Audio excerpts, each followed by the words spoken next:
What's up, YouTube? My name's David.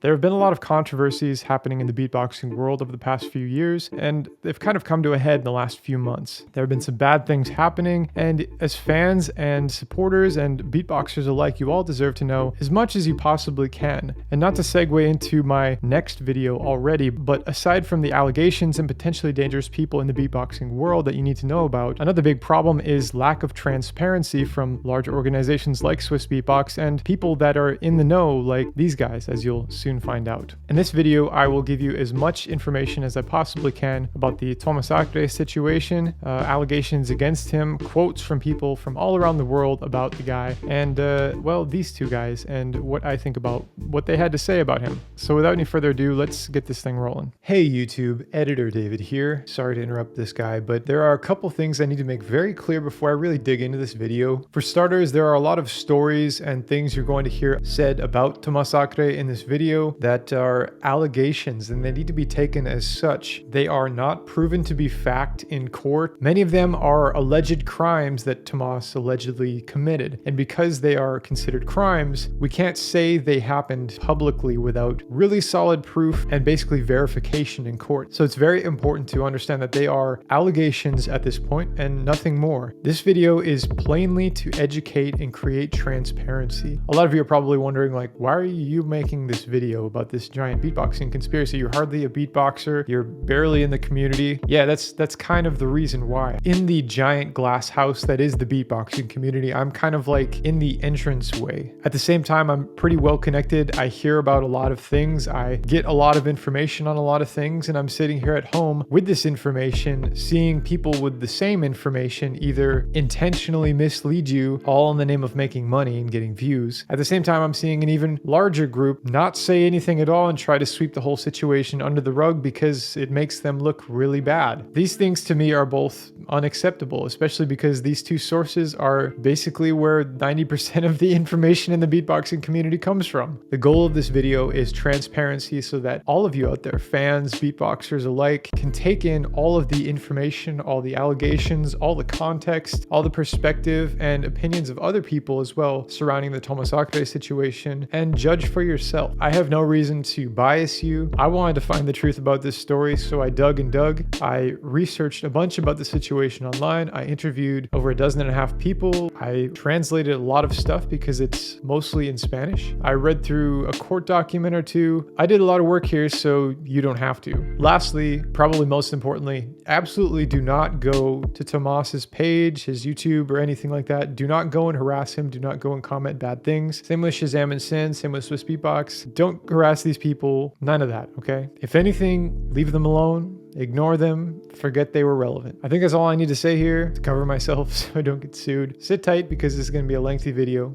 It needs to be. This is the case of the Chilean superstar Tomazacre and his descent into controversy. Let's get this video rolling. As I mentioned, and as many of you know, one of the biggest controversies in the beatboxing world right now revolves around the beatboxer named Tomazacre from Chile and the multiple serious allegations that have come out online against him. To understand the complexity of the situation, you need a little context on the beatboxer himself, Tomazacre, and a couple other things that are happening in the beatboxing world right now. Tomazacre is unarguably the biggest beatboxer to ever come out of Chile. His dark, grimy, and gritty style, combined with his heavy, unique bass techniques, really took the beatboxing world by storm over the past few years. He's done pretty well in a few online tournaments, and he has earned multiple showings at the biggest stage in beatboxing, which is the Grand Beatbox Battle hosted by Swissbeatbox in Poland. But because of recent controversies and serious allegations being thrown against him, his name is tarnished. Beatbox Chile has banned him, Beatbox Argentina has banned him, Swissbeatbox has removed his videos, and the vast majority of professional beatboxers in the scene are not associating with him at all. Well, that was the case until a couple weeks ago.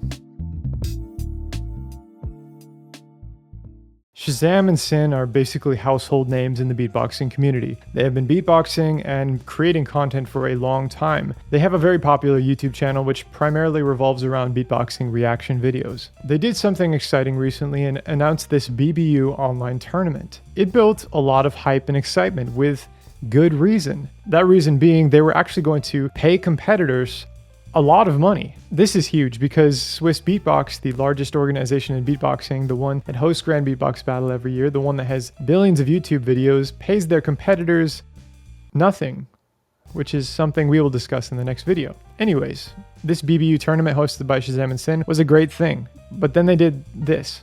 3, 2, 1. Welcome back to another statement. Statement. Yes. The reaction comes afterwards. But you're probably wondering, why are these guys promoting someone who is accused as a rapist? And why are they reacting to their videos? Why is he allowed to compete when he's banned from all other beatbox channels and platforms all over the world? We have to say, we can no longer stay silent. Yes. There is information out there that is known by a few entities, also basically all the important people involved in this case, not only us. Evidence that what was publicly told by the survivor is not true. The official story is not true. There were false information on which also people did things to Tomas or blamed him for things that he did that are not true by the knowledge we have right now. And I know this seems weird, but we have to come out now because BBU is right around the corner. And at this point, we see no reason why he shouldn't be allowed to compete in our competition. Yes. This is not easy for us, but we have the information and we can't no longer silence Tomazacre and destroy his career over something that didn't happen. And we have to make this video again because we stand by the morals we stated in our statement. Yes. So yeah, this has to be said. There's evidence that he's innocent, so we cannot support the cancellation of Tomas. And even in a situation where it's just accusations floating around, for us cancellation is already a too drastic step. But now it goes even further than,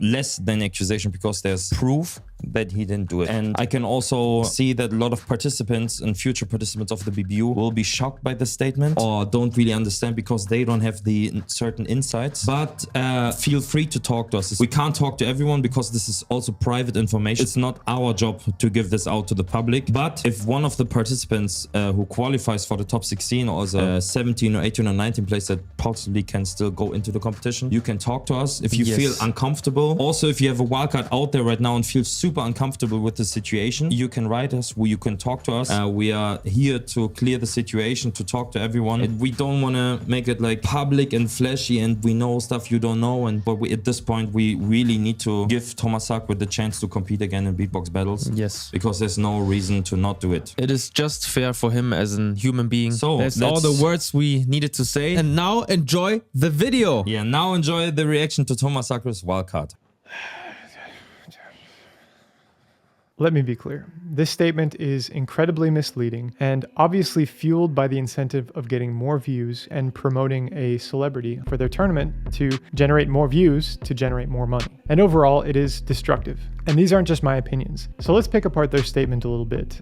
First of all, this must be a re-upload because the first time I watched this video, the moment it came out, I clearly remember them saying something about screenshot being their burden of proof as to why this guy's innocent. In this version, they don't talk about it. So I'm not really sure what happened, but this is definitely a re-upload. However, the sentiment is the same. They say basically the same thing. There was something else I was going to address that they said, but I cannot remember it. I hope by the time I edit this, I remember what it was. Okay, I did remember what I wanted to say. In the original upload of this video, they not only mentioned a screenshot, but they mentioned that Tomas was still in court, but don't worry guys, he's winning. Which they must have realized is a really stupid thing to say to a bunch of people you're trying to convince that a guy is innocent. In their re-upload, they just conveniently left out the part where he's still in court. So I thought that was interesting. And one more thing, winning in court, that is just propaganda. That is total lip service. It's completely baseless. You can't be winning in court, okay? You either win or you lose. Anyways, let's continue. Let's pick apart their statement a little bit. They said, and I quote, "There is information out there that is known by a few entities. Evidence that was publicly told by the survivor is not true. Things on the official story were not true. Also, there were people that did things to Tomas, blamed him for things that are not true by the knowledge we have right now." In reality, they're trying to frame themselves as heads of authority in the situation by saying things like, there's information that we have that only a few people have, or we can't make this information public, or we can't talk to you all about this because it's private information and it's not our job to make it public. The information about the Poland situation is well known by the vast majority of the professional beatboxing community. Their burden of proof that they referenced in the original upload is a screenshot from a conversation between the girl, the victim from Poland, and another professional beatboxer, which eventually got sent to Tomas, which is how it got spread around. Lots of beatboxers have seen this screenshot. And since they didn't actually show it to you, I will. right here. Now, for obvious reasons, I blurred out the girl's name, and I also blurred out somebody else's name that doesn't need to be mentioned in this video. I'm going to keep going now, so if you want to read the whole thing, just pause it. In this girl's original claim, which was obviously talked about privately between some people and also posted about on the Me Too Beatbox page, she apparently says she was R-worded.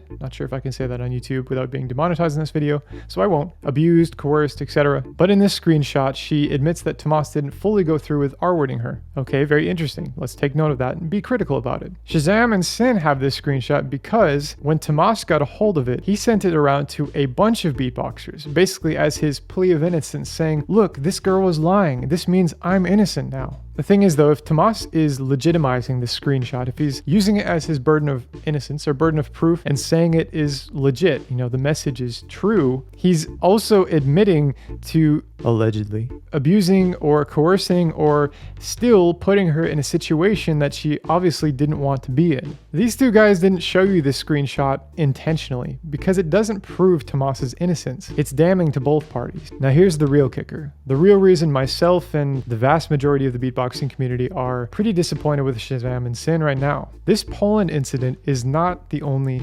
allegation. It's not one of two. It's not one of 3, 4, 5. No, it's one of at least 7 publicly available allegations against Tomas online right now. Why didn't they mention these other allegations in their video? Is it because they're silly or disproven? No, it's because when you take one allegation against a person, present it like it's the only one, and then disprove it using some very, very weak evidence, it looks pretty good for the person you're trying to defend. But when you take all the allegations, at least 7 of them, and put them together, it looks pretty bad. And I already know one potential way Shazam and Sxin can respond to this video. They could say, oh wow, we didn't know about all that evidence and all those other allegations. At face value, this would be a lie. Because as I mentioned a moment ago, they have seen all these other allegations. I know they have. Not only that, but they have had even more evidence, more information presented to them on a silver platter, which they willfully refused before uploading this video. In the middle of January, Shazam contacted a Beatbox safe space member and asked for the list, which is the blacklist, which is a list of beatboxers that are being actively monitored because of allegations and things of the sort. He asked for this for his BBU event that he was putting on. A couple days later, he asked if Tomas is still on the list after those screenshots came out from the girl in Poland. The safe space member then responded that he has 7 more allegations and is still in court, so he would stay on that list at least until the court case is done, probably longer. Shazam then proceeded to ask, so people can be kicked out from making beatbox videos and being part of the community because of allegations only? Which, pause from this conversation for a second, I think is a totally asinine question given the context that people know about.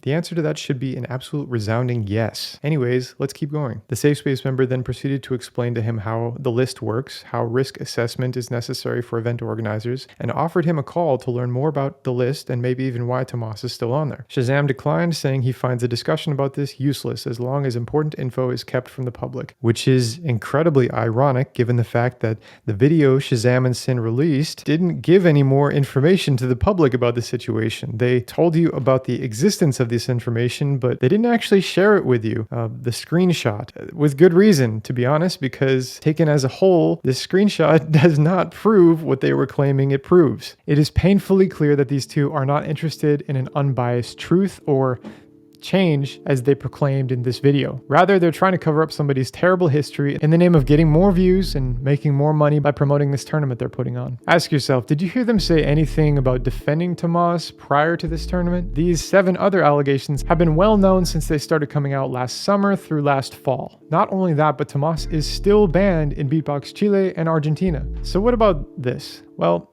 as you will learn throughout this video and the next one, the change the beatboxing community needs is where people in power and influence hold bad and potentially dangerous people accountable instead of covering up for them because they are either their friends or their cash cow. Okay, enough about these two. What they have done is destructive, as evidenced by hordes of their fans saying things like this. Now let's talk about Tomas. Let's pick apart his allegations and listen to some quotes from over 12.5 professional beatboxers that have spent time with him from all around the world. From what I've learned by talking to beatboxers in Chile, there have been a slew of complaints against Tomas, ranging from women allegedly being emotionally and physically abused to younger beatboxers being allegedly harassed and picked on for years. It really came to a head in the summer of 2021 when enough complaints were presented to Beatbox Chile for them to step in. On June 30th, 2021, Beatbox Chile officially banned Tomazacre from all community events. Argentina soon followed suit. After Beatbox Chile came out with this statement, allegations started coming out online about Tomazacre from the Chilean community on the page called Gata Fuego. Thankfully, they were also translated by this page, Let It All Out of My Mind. Big shout out to whoever that is. I think that honestly made a world of difference in the situation for getting the information out there. Now we're going to go over the allegations that were originally posted on Gata Fuego. If you want to read them, which I suggest you do, pause the video and comb through them. What I'm going to do is point out which ones come from which posts. That way you know how many different girls we're talking about here. Let's keep in mind that this is stuff that's posted online on a page. This is not proven to be a legitimate screenshot, so please take it as an allegation. This first one describes a situation where a girl had a sexual encounter with him and she agreed to have sex, but only if he used a condom, but he disregarded her and didn't use one anyways. On another occasion, he got angry when they got home and she told him that basically she wanted to leave to avoid the situation altogether, but he locked her in his room and locked the house with the keys and hid them. From the same person, she also quoted to say that it happened many times where they were having sex and she told him she didn't want to keep going, but he just kept going until he finished anyways. The next set of posts deals with a similar scenario. Apparently she kept saying no and telling him not to continue, but he did anyways, making excuses for himself. If legit, this conversation is super telling and terrible. Tomas says, abuse, when did I abuse you? The girl responds, when I told you to stop in more than one occasion, but you didn't because it felt good. That's abuse. He responds saying, well, I'm sorry for having done that to you. Let's pause for a second. I went back and double checked the translation, and that is exactly what he says in the message, if the message is true. And I mean, so the first thing he's admitting to is abuse, allegedly. But then he follows it up with an extremely manipulative tactic by saying, look, I did this bad thing to you, but after it happened, you know, I said I was sorry and I made you feel better. So it's all good, right?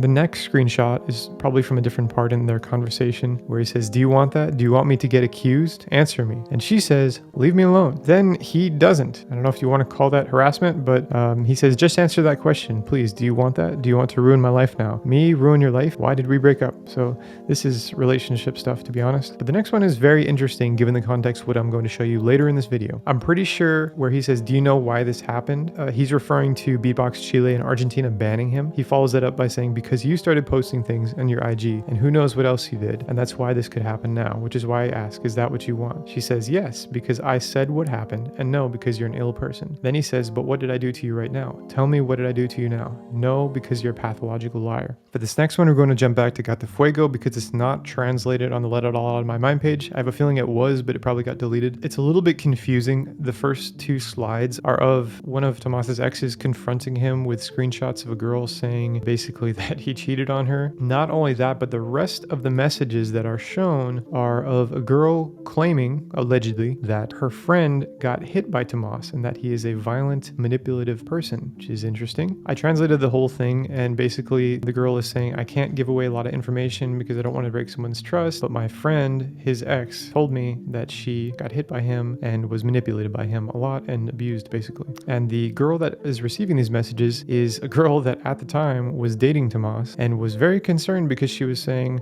how do I know this is true? I'm literally going to hang out with him like later today, and now I'm worried. So far, we're at two different people alleging things against him. Okay, keep that straight. Okay, this next one is pretty graphic and awful. It's another allegation, of course. Again, I'm not going to read the stories verbatim because they're pretty nasty. So here, go ahead and pause this and read it, and pause this and read it.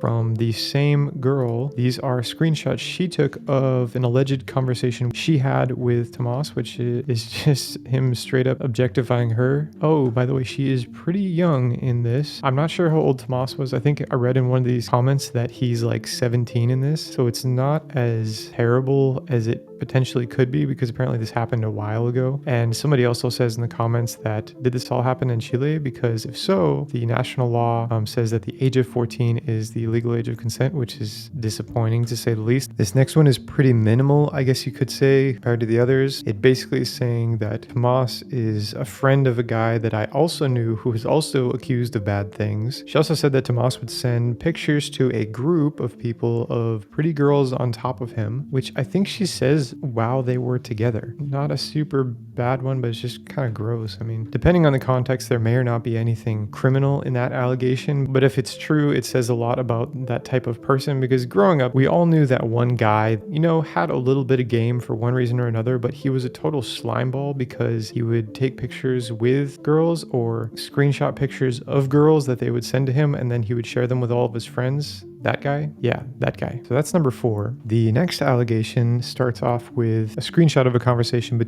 allegedly between Tomas and a girl, where she's confronting him about not using a condom while having sex. He says, but what if it did happen? You took the risk. Regardless of that, you should be more responsible with me because I really asked you to stop. Okay, she's also saying that she asked him to stop while they were having sex, but he didn't. And then it's showing him use the same manipulative language that he used in a different conversation that we went over a few minutes ago. And then he says some really disgusting stuff. I think it's interesting to take a look at how detailed these screenshots are. If you're one of the people that's like, oh, all of these screenshots must be fake. I mean, if they faked it, they went to the length of even putting in this little notification saying escribiendo under the person's name, which is assumed to be or allegedly Tomas, which means typing or writing. So she was obviously mid-conversation with him when she took this screenshot. Just wanted to point that out. But again, these are all allegations. The rest of the post is basically this girl from the screenshot conversation having another conversation with an ex at the time. So 2 different people that have been involved with him talking to each other. The girl says, disgusting, who the hell did I get involved with? And the initial girl responds saying, he never let me use it in the entire relationship. And he cheated on me with the Russian girl in Poland. It's disgusting to think about it all. Then she says, are you messing with me? How did you find out?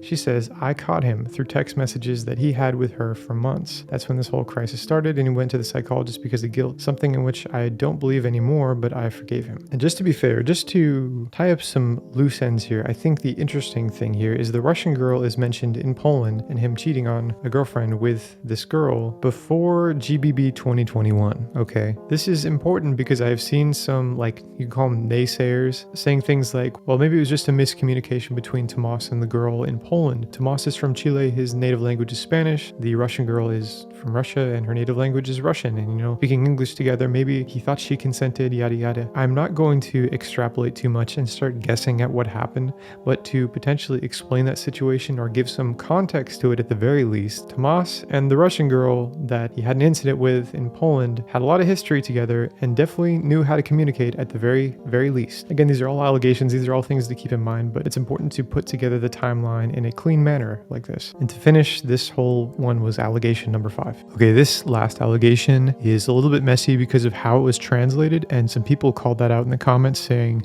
this must be fake because the translation doesn't make any sense. But I think I know what the message is trying to say, and as you'll see, there is allegedly a conversation of messages from Tomas where he actually references this situation after it happened. I will show you those in a second. But anyways, the message basically says, one day he took me back to my house. I live in a building where you have to go up the elevator. The thing is that we had to go up the stairs because the elevator was bad. Then she says, he tried to abuse me in the elevator and I tried to leave, but he grabbed me harder and he lifted up my skirt and clearly tried to penetrate me. What I think she's trying to say here is that they got to the building, they went in the elevator. While they were in there, he allegedly tried to force himself on her, but they realized the elevator wasn't working, so she tried to leave. They ended up taking the stairs to go up. That's one take. Perhaps she also didn't mean in the elevator. She might have meant in the stairs, which would make even more sense because of the alleged message from Tomas that I'm about to show you. He does reference, the situation in the stairs.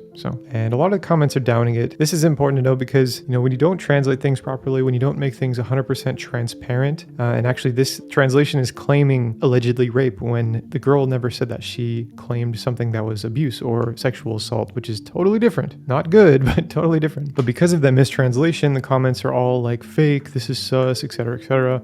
It delegitimizes your claims. So don't do that. Get it right, please. However, reading on, the girl goes on to say that he would send me messages on Facebook telling me, well, a lot of things. I will pause them so you can read them. I'm not going to read all of them. Basically, yeah, he is just being really creepy, like really creepy. Again, please take these screenshots as allegations. He just goes on and on and on with no response.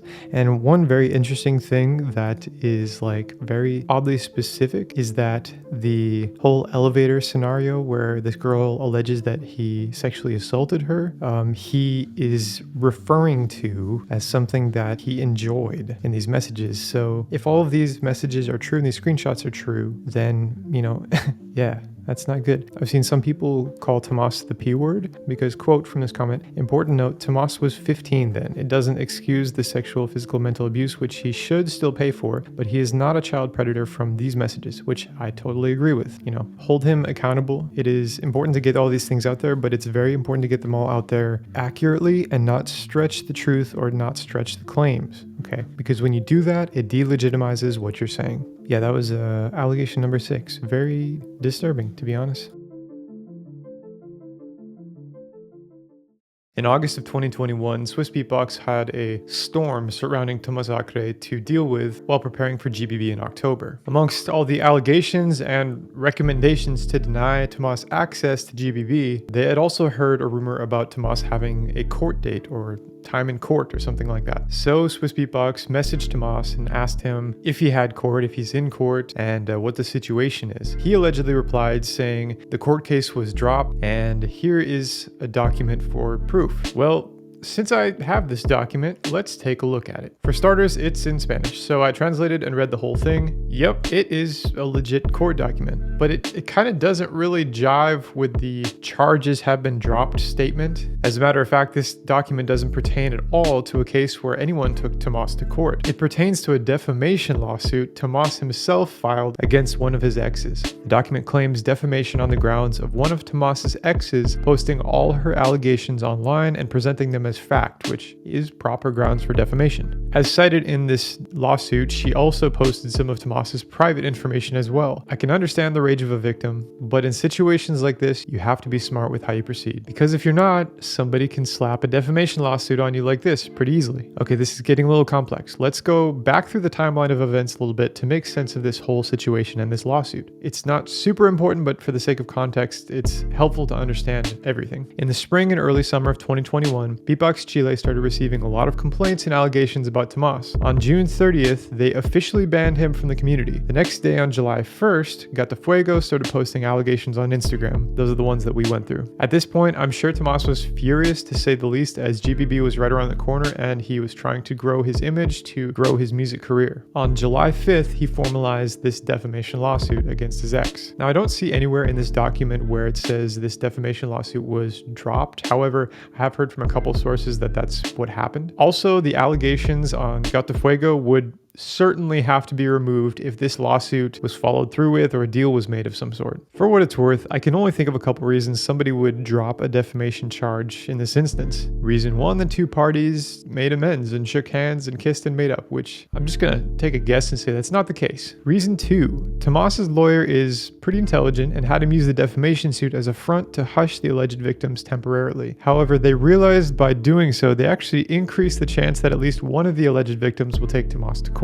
Slight foreshadowing right there. For example, if you take girl A to court for defamation and you lose, you're setting the groundwork for an extremely strong case for whatever girl A is claiming you did to her. Because if she wins the defamation case, she's essentially proving her claim true. And if one claim wins, you can guarantee the floodgates would open for essentially all the rest of them. Not super important in retrospect, but an interesting topic to understand nonetheless. Okay, one quick note here. I'm not actually sure he dropped this defamation charge at all. I haven't seen anything that actually says he did. I just found this online on Reddit. Shout out Reddit. It's a screenshot of an Instagram story that Tomas posted a few months ago. I remember reading this, but I don't remember when it was, although it was after GBB. And in it, he says a lot of things, but he says, I'm sued and I sued the person behind me, so now I'm getting investigated. At the same time, in March of 2022, I have another audience and I'm the victim on that one. So that sounds like a situation, like a defamation situation where he is claiming he's the victim of defamation. So I'm not sure if that's the case from all the way back in July that he filed, or if it's another defamation case. Not really sure. Anyways, so when Tomas replied to SBX in August, he didn't lie about not having court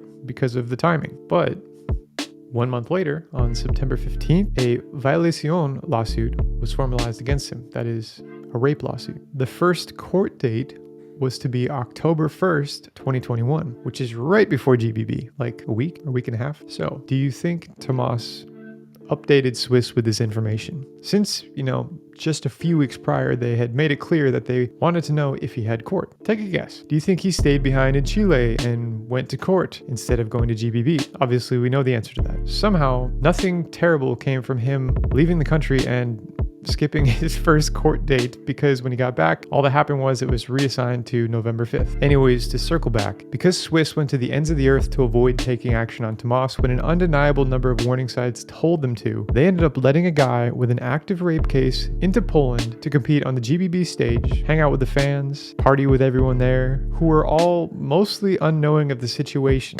because nobody told them. Their scapegoat for plausible deniability, this court document, is actually a straw man. They want you to focus on the fact that when they asked him if he had court, he answered honestly, given the timing, and said no. The reality of the situation is, it never should have gotten that far in the first place. The moment Beatbox Chile recommended to ban Tomas until further notice, they should have dug deep into the situation and trusted the word of an entire country's community. But as you'll find out in my next video, and videos that are going to be released by a number of other important people very soon, this slimy attempt at sweeping another situation under the rug is very in character for Swissbeatbox and its CEO. A Swissbeatbox associate told me that Andreas Paponi responded to Beatbox Chile by saying our policy for banning someone is based on charges only. If you're a CEO of a company that decides who gets to be around a bunch of young, innocent, and impressionable fans, and your defense is, well, we'll do something when they have charges against them, that is spineless. That is so incredibly weak, because what you're doing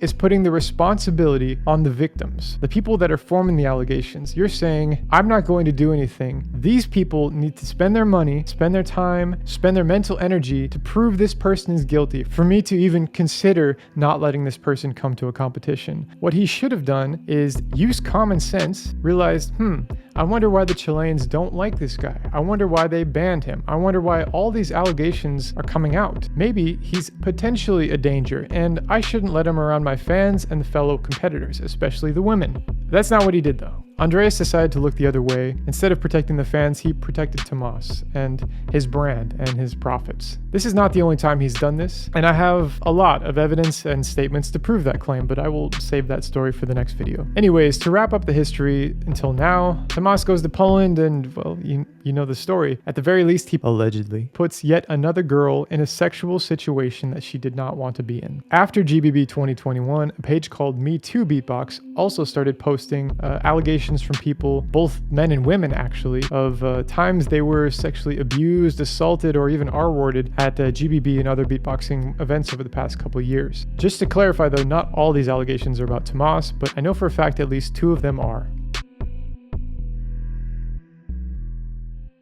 To be honest, it felt a little hypocritical for me to make this video without ever meeting Tomas in person, so I felt it was important to interview as many people as possible, professional beatboxers and others that have actually had personal experiences with him. I also thought it was very important to talk to some Chilean beatboxers to get their perspective of him, as they probably know him better than anybody else. These first few quotes are from Chilean beatboxers. 90% of Chilean beatboxing fans don't like him because they can tell he's not a good guy. The other 10% are most likely 10-year-olds that don't know any better. In the same Discord call, another Chilean beatboxer replied to that saying, yeah, definitely. And I would say about 99% of Chilean beatboxers hate him because they really know what kind of guy he is. That is why he was banned from the Chilean beatboxing community. The first person replied saying, it is hard to see the truth when you're from another country, but in Chile, it's easy for us to see the truth about this guy and all the creepy things he has done and said to women. I can tell you he is a creepy guy. This next message was sent to me in English, but I could tell that it was translated through Google, I'm pretty sure, from Spanish.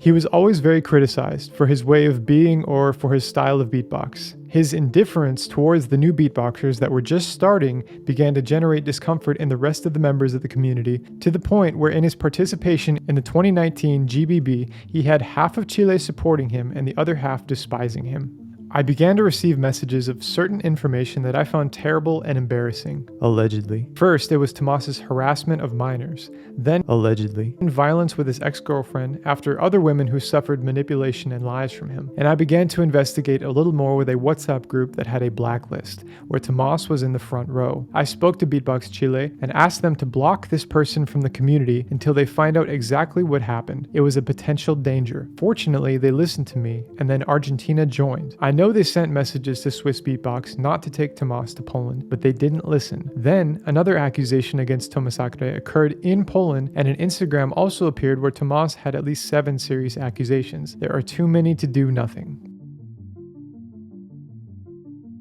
I used to be friends with Tomas, but this year at GBB, he was weird, man. I watched him ask a girl to while they were in public in front of a bunch of people, and when she said no, he cussed her out and then stormed off. This story sounds crazy, but 2 different people told me this exact story. It's apparent there were a number of beatboxers there that saw what happened and were equally as stunned as I'm sure you are right now. I was outside a hotel drinking and smoking in a small group with Tomas. He was hanging around this girl a lot, giving her weed and plenty to drink. He asked her multiple times to come up to his room to get more drugs and drink more with him. It didn't seem like any of my business at the time. I don't know what happened, if the girl stayed with him or not. I left. But now after hearing all the allegations about him, I feel a lot more uncomfortable about it.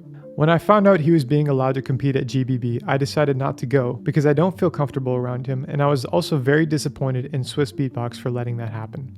When I walked into the lobby on one of the first days of GBB, I saw Tomas there, and my friend said, "Yo, is he even supposed to be here?" He is extremely narcissistic, always trying to flex on you and saying inappropriate things. After spending only 3 days with him at GBB, you learn pretty quickly what kind of person he is. Now, legally, I have to remind you that everything in this video is an allegation. Don't go around saying Tomas is this, Tomas is that. David told me to say that. No, don't do that. Don't go and, like hate spam Shazam and Sxin's video or Tomas or anything like that. But that's beside the point. Where there's smoke, there's fire. How many people do you know personally, aside from this guy, that have 7 allegations against them for basically the same thing, following the same patterns and same themes of sexual assault, misconduct, coercion, using drugs and alcohol to get them to come up to your room, etc., etc.? None, right? Because good people don't get allegations like this against them, okay? Maybe, on a rare occasion, somebody might upset a girl that, is a little fanatic, and she might make up a story or something like that. But you don't get 7 people from all around the world making up the same story about one person that everybody else is saying, yeah, he's not a good dude and I've seen him do some bad and inappropriate things. Okay, so with all of this in mind, why is it so hard for some people to concede to the obvious reality of the situation? Well, aside from the fact that some fans are being lied to intentionally to mislead you or, make you believe that their golden goose is a good dude so they can make more money off of him, the answer is stake. Say, for example, 100 of us are in a game show set in a big mansion. The game is like Clue, except instead of identifying a murderer, we're looking for a thief. There's a big pile of money in the house. The faster we vote the thief out, the more money we get to keep. But the thief has the ability to steal from the pot while the game is still going. At the very beginning of the game, we all get supplied information about each of the players. We all notice one player, let's call him Tom, has nearly a dozen allegations of petty theft and burglary. And oh, by the way, he's also in court right now for bank robbery. Okay, so what do you think would happen next? It's obvious, right? Everybody is going to vote this guy out immediately. Now, aside from it being the obvious answer, why is it so simple in that situation? It's because every person in that house has the same stake involved. They all risk the same damage, the same loss if they let the thief continue to steal from the pot. No one would hide evidence. No one would try to mislead you to prove the obvious thief is an innocent guy. But in our real life situation involving Tomazacre, the stake is different depending on who you are. If you're a young guy sitting at home saying, Tomas is innocent until proven guilty, and then you go to an event and Tomas is there, what kind of danger are you in if you're wrong? None.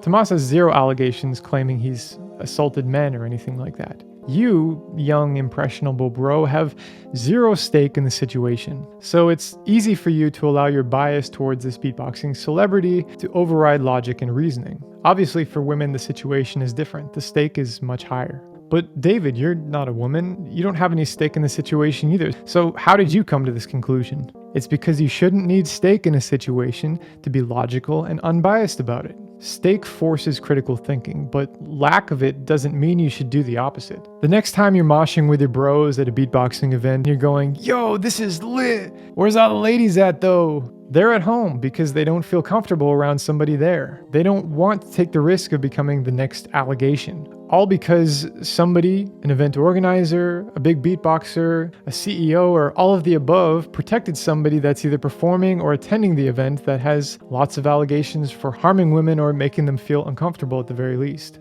There are a number of people in the beatboxing community still today that are continually being promoted by Swissbeatbox and other platforms that many women in the scene that are in the know do not feel comfortable around because they have many serious allegations against them.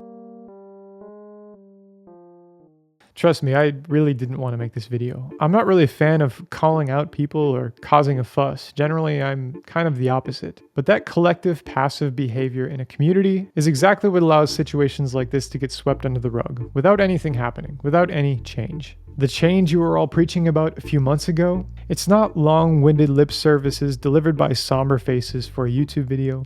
It's not quietly slapping the wrist of somebody by removing their videos from your channel. It's accountability. When you protect people that you know are potentially dangerous and you continue to allow those people access to events, you're putting those innocent, young, naive, and impressionable fans in danger. Real-world danger. To me, that's unacceptable. I'm not interested in shifting my content to videos like this. Trust me, I've got some fun videos coming your way very soon, but because of my unique position on the very edge of the beatboxing community, in the hallway, the entranceway of this giant glass house, I feel like I have a responsibility to use my platform and my connections in the community to say things that many of those deep in the community are too connected or too scared to say because of the relationships they formed or because of who's paying their salary. The goal of this is not to defame anybody. The goal of this is not to bring people down or to destroy careers or embarrass people or anything like that. The main goal of this video is to get information out there that the public, the fans, the beatboxers deserve to have in their hands so they can make decisions about who they associate themselves with, who they should feel comfortable around. It shouldn't be something they have to sift through rumors for. It should be at their fingertips. The change you're all asking for in the beatboxing community is accountability.